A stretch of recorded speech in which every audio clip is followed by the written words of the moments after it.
నమో గణపతయే. నేటి నుండి కార్తీక మాసం ప్రారంభమవుతూ ఉన్నదండి. ఎవరెవరైతే కార్తీక వ్రతాన్ని ఆచరిస్తారో, కార్తీక మాసంలో పూర్తిగా నియమాలు పాటిస్తారో వాళ్ళందరి కోసం ఈ యొక్క కార్తీక మాహాత్మ్యాన్ని చెబుతూ ఉన్నారండి. కార్తీక పురాణం అంటారు. ఆ మాట అనడంలో తప్పేం లేదు. కాకపోతే కార్తీక పురాణం పేరుతో అసలు పురాణమే లేదు, కావున కార్తీక పురాణం అంతా కల్పితము అని చెప్పేసి మాట్లాడే వాళ్ళు ఉంటారు. కానీ కార్తీక పురాణం అనేది అసలైన పదం కాదండి. కార్తీక మాహాత్మ్యం అనాలి. స్కాంద పురాణంలో కావచ్చు, పద్మ పురాణంలో కావచ్చు, భవిష్యాది పురాణాల్లో కూడా అక్కడక్కడ కార్తీక మాస మాహాత్మ్యం మనకు కనిపిస్తూ ఉంటుంది. ముఖ్యంగా అయితే స్కాంద పురాణమేనండి. స్కాంద పురాణంలో ఉంది కార్తీక మాహాత్మ్యం. ఇది ఎవరూ కూడా లేనిది కల్పించలేదు, దృష్టిలో పెట్టుకోండి. చెప్పడంలో కొంచెం హెచ్చుతగ్గులు కావడం వల్ల రకరకాల కథలు, రకరకాల విషయాలు అందులో చేరిపోయాయి. నేను మాత్రం వీలైనంత సరళంగా, వీలైనంత చక్కగా ఉన్నది ఉన్నట్లుగా చెప్పే ప్రయత్నం చేస్తానండి. కార్తీక మాసంలో మొట్టమొదటి రోజు వినాల్సినటువంటిది, మొట్టమొదటి అధ్యాయం కార్తీక మాహాత్మ్యంలోది చెబుతూ ఉన్నాను, శ్రద్ధగా వినండి. ఓం శ్రీ గణేశాయ నమః. ఓం నమో బృహస్పతయే. ఓం నమస్తస్మై బ్రహ్మణే. ఓం విష్ణవే నమః. ఓం శ్రీమత్సుందరమీశానం శ్రీమత్సిద్ధి వినాయకం షణ్ముఖం స్కందమానందం బ్రహ్మాణం విష్ణుమాశ్రయే. యస్యాజ్ఞయా జగత్స్రష్ట విరించిః పాలకో హరిః సంహర్తా కాలరుద్రాఖ్యః నమస్తస్మై పినాకినే.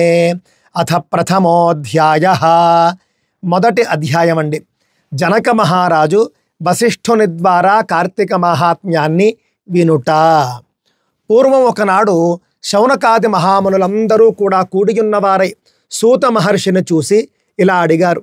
ఓ మహాత్మ, పూర్వం వశిష్ఠ మహర్షి జనక మహారాజుకు చెప్పినటువంటి కార్తీక మహాత్మ్యాన్ని తమ నోటి నుండి మేము ఇప్పుడు వినగోరుతూ ఉన్నాము. దయచేసి మా కోసం కార్తీక మహాత్మ్యాన్ని సవివరంగా చెప్పగలవు అని కోరగా సూత మహాముని చెబుతూ ఉన్నాడండి.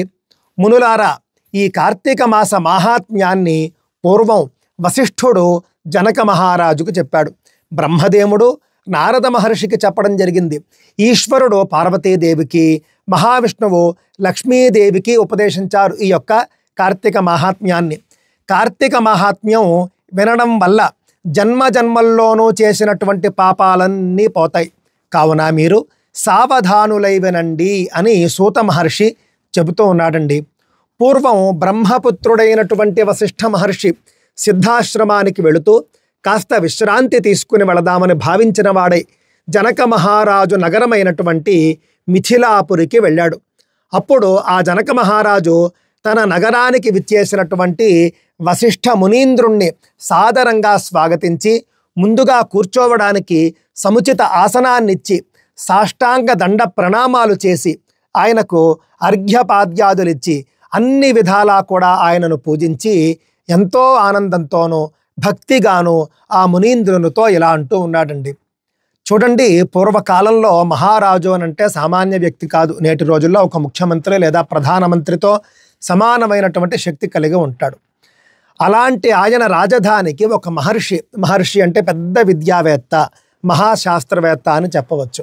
ఆయన వచ్చి రాగానే ఎదురెళ్ళి స్వాగతించి అర్ఘ్యపాద్యాదులిచ్చి, అంటే కాళ్ళు కడుక్కోవడానికి నీళ్ళిచ్చి, చేతులు కడుక్కోవడానికి నీళ్ళిచ్చి సాదరంగా లోపలికి తీసుకెళ్ళి రాజభవనంలోకి, రాజ్య సభలోకి తీసుకుని వెళ్ళి మంచి ఆసనాన్నిచ్చి కూర్చోపెట్టి పూజించాడు. పూజించడం అంటే ఏమీ లేదు, ఉపచారాలు చేయడం అండి.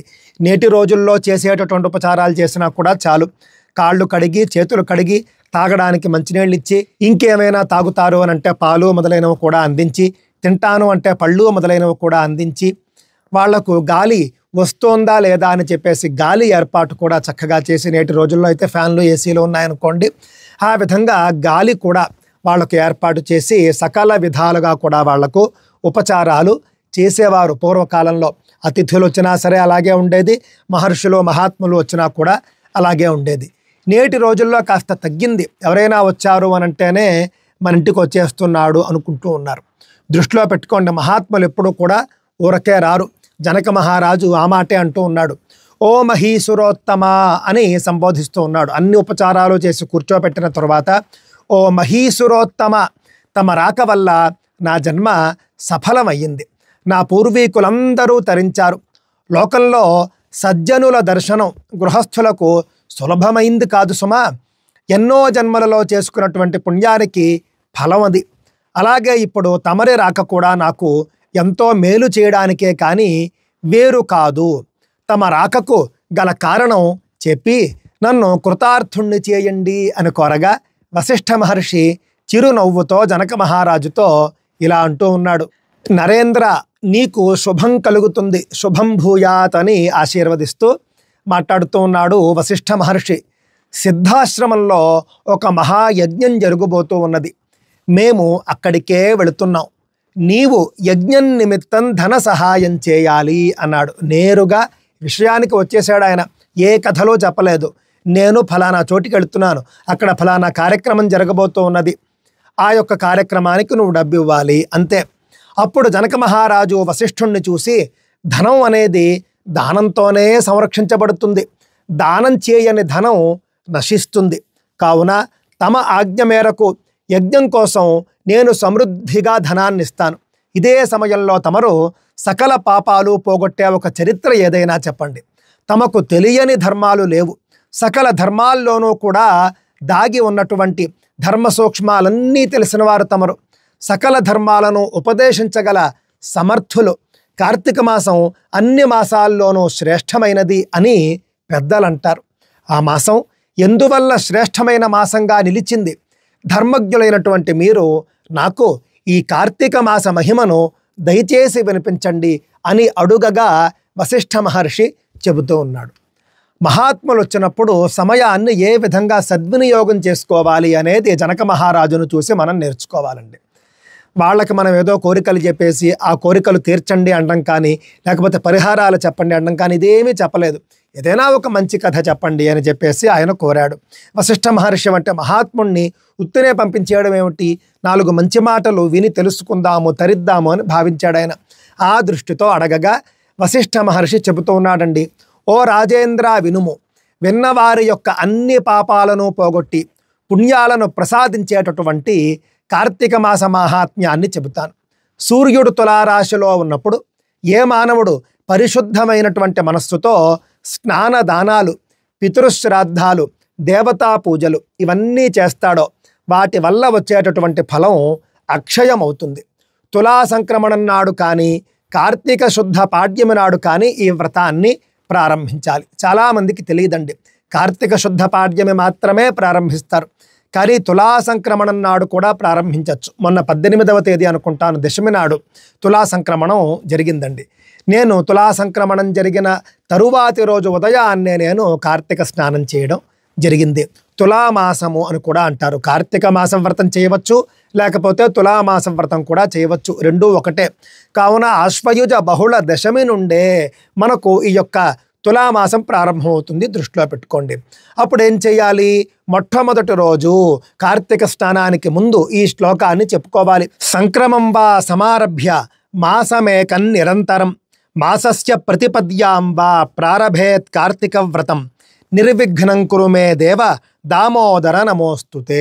నిర్విఘ్నం కురు మే దేవ దామోదర నమోస్తుతే అని చెప్పుకోవాలి. అంటే కార్తీక వ్రతం నేను చేయబోతూ ఉన్నాను, అది నిర్విఘ్నంగా పూర్తయ్యేట్టు చూడు అని కార్తీక దామోదరుడికి నమస్కరించి సంకల్పించుకుని సూర్యోదయ సమయంలోనే ఈ వ్రతాన్ని ప్రారంభించాల్సి ఉంటుంది. తులారాశిం గతే సూర్యే గంగా త్రైలోక్య పావని సర్వత్ర ద్రవ రూపేణ సా సంపూర్ణ భవేత్తదా అని చెబుతూ ఉన్నారండి.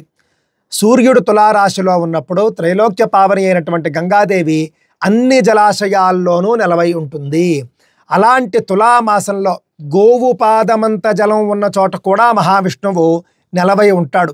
వాగులు, వంకలు, చెరువులు, బావులు, నదులు, నదాలు, సంగమాలు, సముద్రాలు, సెలయేళ్ళు, సరోవరాలు వీటన్నింటి యందు కార్తీక మాసంలో మహావిష్ణువు నివసిస్తాడు. ఈ కార్తీక స్నానం కావేరీ నదిలో చేయడం మరింత విశేషము. కావేర్యాం కార్తికే మాసి నదీ స్నానం విశిష్యతే. కావేరీ నది అందుబాటులో ఉన్నవాళ్ళు తప్పక కావేరీ నదిలోనే కార్తీక స్నానం చేయండి. లేని వాళ్ళు ఏ నది అందుబాటులో ఉంటే ఆ నదిలో చేయాలి. నది అందుబాటులో లేకపోతే చెరువు అందుబాటులో లేకపోతే పుష్కరిణి, కోనేరు, లేకపోతే చిన్న బావి, దిగుడు బావి, ఎక్కడ నీరు దొరికితే అక్కడ కార్తీక స్నానం చేయాలి అని చెప్పేసి చెబుతూ ఉన్నారండి. అలాంటి ఈ కార్తీక మాసంలో సూర్యోదయానికంటే ముందే మానవుడు నిద్ర లేచి జలాశయానికి వెళ్ళి హరినామస్మరణ చేస్తూ కాళ్ళు చేతులు కడుక్కుని ఆచమనం చేసి పరిశుద్ధుడై ఇంద్రియ నిగ్రహంతో కాలభైరవుడి అనుజ్ఞ తీసుకుని, అంటే కాలభైరవాయ నమః అని కాలభైరవుడిని స్మరించి మనకు వచ్చినటువంటి భాషలోనే ఈ విధంగా కార్తీక వ్రతం నేను ప్రారంభిస్తూ ఉన్నాను, అనుజ్ఞ ఇవ్వు అని చెప్పేసి అనుజ్ఞ తీసుకుని నాభి వరకు నీరు వచ్చేట్టుగా జలాశయంలో నిలబడి స్నానం చేయాలి. అలా స్నానం చేశాక విధిగా ఎవరెవరైతే తర్పణాలు అవి చేస్తూ ఉంటారో ఆ విధంగా తర్పణాలు అవన్నీ కూడా చేసుకోవచ్చు. అఘమర్షణాది సూక్తాలు జపించేవారు ఆ సూక్తాలు కూడా జపించవచ్చు. మంత్రాలు రాని వాళ్ళు చక్కగా చేతి బొటన వేలితో నీటిలో తిప్పి తీరానికి వచ్చి అర్ఘ్యమిస్తే సరిపోతుంది. మంత్రం లేకుండానే ఆ యొక్క దేవుణ్ణి స్మరించి కార్తీక దామోదరుడితో మొదలుపెట్టి దేవతలని స్మరించి తర్పణం ఇవ్వవచ్చు. అందరూ కూడా బొటన వేలిని నీటి లోపల ఈ విధంగా 3 సార్లు తిప్పి తీరానికి వచ్చి అర్ఘ్యం ఇవ్వాలండి. కార్తీక దామోదరుడికి అర్ఘ్యం ఇవ్వాలి. ఇష్టదైవం కులదైవం అందరికీ కూడా అర్ఘ్యం ఇచ్చుకోవాలి. మంత్రం వచ్చిన వాళ్ళు మంత్రంతో, మంత్రం రాని వాళ్ళు మంత్రం లేకుండానే అర్ఘ్యం ఇవ్వాలి.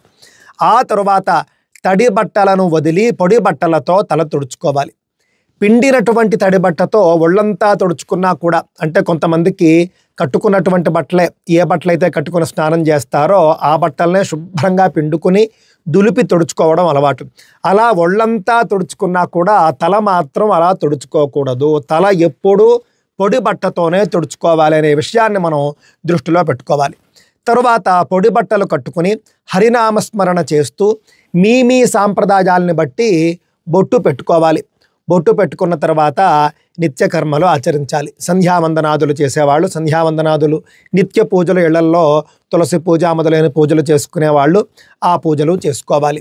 దానికంటే ముందు పూజ నిమిత్తం తులసి దళాలు కావచ్చు, మారేడు దళాలు కావచ్చు, ఇతర పువ్వులు కావచ్చు, చక్కగా వెళ్ళి స్వయంగా కోసి తెచ్చుకోవాలి అవకాశం ఉన్నవాళ్ళు. లేని వాళ్ళు ఏదో ఒక విధంగా పువ్వుల్ని సేకరించాలి. ఆ తర్వాత మహావిష్ణువుని కానీ శివుణ్ణి కానీ మీ ఇష్టదైవాన్ని కానీ పూజించాలి. షోడశోపచారాలతో పూజించాలి.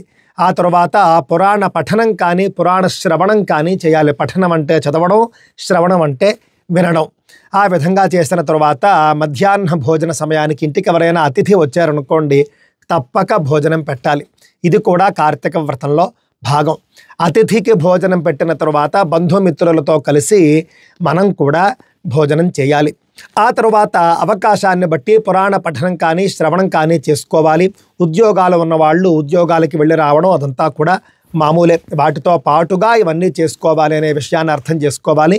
మధ్యాహ్నం పూట వీలైనంత పడుకోకుండా ఉంటే మంచిది కార్తీక మాసంలో. ఆ తర్వాత మళ్ళీ సాయంకాలం సంధ్యావందనాదులు, లేకపోతే స్నానము, దీపము పెట్టుకునే వాళ్ళు పెట్టుకోవడం, చిన్నపాటి పూజలు అవి చేసుకునే వాళ్ళు చేసుకోవడము. ప్రదోష కాలానికి, అంటే సూర్యాస్తమయం అవ్వగానే 48 నిమిషాల కాలానికి ప్రదోషం అని పేరు. ఆ ప్రదోష కాలానికి విష్ణువాలయానికి కానీ శివాలయానికి కానీ చేరుకుని అక్కడ దీపారాధనలు చేయాలి. లేదా ఇంటి వద్దనే దీపారాధనలు చేయవచ్చు. ఆ తరువాత మళ్ళీ మహావిష్ణువుని కానీ శివుణ్ణి కానీ పూజించుకోవాలి. తరువాత తనకు వచ్చినటువంటి, అంటే మీకు వచ్చినటువంటి విష్ణు స్తోత్రాలు కానీ శివస్తోత్రాలు కానీ పారాయణ చేసుకుని మౌనంగా దైవధ్యానం చేసుకోవాలి. ఇలా మానవుడు భక్తి శ్రద్ధలతో ఉంటూ కార్తీక మాసంలో వ్రతం ఆచరిస్తే పునరావృత్తి రహితమైనటువంటి మోక్షం కలుగుతుంది. ఈ జన్మలో చేసేటటువంటి పాపాలు, పూర్వజన్మలో చేసినటువంటి పాపాలు కూడా కార్తీక వ్రతం చేత నశిస్తాయి. దృష్టిలో పెట్టుకోండి. అన్ని వర్ణాల వారు కూడా, ఏమండి ఇది మీ బ్రాహ్మణులదే అట కదా, లేకపోతే ఇది ఫలానా వాళ్ళదే అట కదా అని కాదు. కార్తీక వ్రతం అందరూ చేసుకోవచ్చు. అన్ని వర్ణాల వాళ్ళు, స్త్రీలు, పురుషులు, వితంతువులు కూడా అందరూ చేసుకోవచ్చు అని చెప్పేసి మనకు శాస్త్రం చెబుతూ ఉన్నది. ఆ విధంగా అన్ని వర్ణాల వారు, అన్ని వర్గాల వాళ్ళు కూడా కార్తీక వ్రతం ఆచరిస్తే మళ్ళీ జన్మే లేనటువంటి విష్ణు సాయుధ్యాన్ని పొందుతారు. శివభక్తులైతే శివ సాయుధ్యాన్ని పొందుతారు. కార్తీక వ్రతం ఆచరించలేని వాళ్ళు, కార్తీక వ్రతం ఆచరిస్తున్నటువంటి మానవుణ్ణి చూసినా కూడా ఆ రోజు చేసినటువంటి పాపాల నుండి విముక్తులవుతారు. ఇందులో ఎలాంటి సందేహము లేదు అని చెప్పేసి స్కాంద పురాణంలోని కార్తీక మహాత్మ్యంలో మొదటి అధ్యాయాన్ని పూర్తి చేస్తూ ఉన్నారు వశిష్ఠ మహర్షి. జనక మహారాజు వింటూ ఉన్నాడు. ఇంతటితో మొదటి రోజు వినవలసినటువంటి కార్తీక మహాత్మ్యం పూర్తయిందండి. నమస్తే కార్తీక దామోదరాయ, నమస్తే నమః శివాయ. స్వస్తి.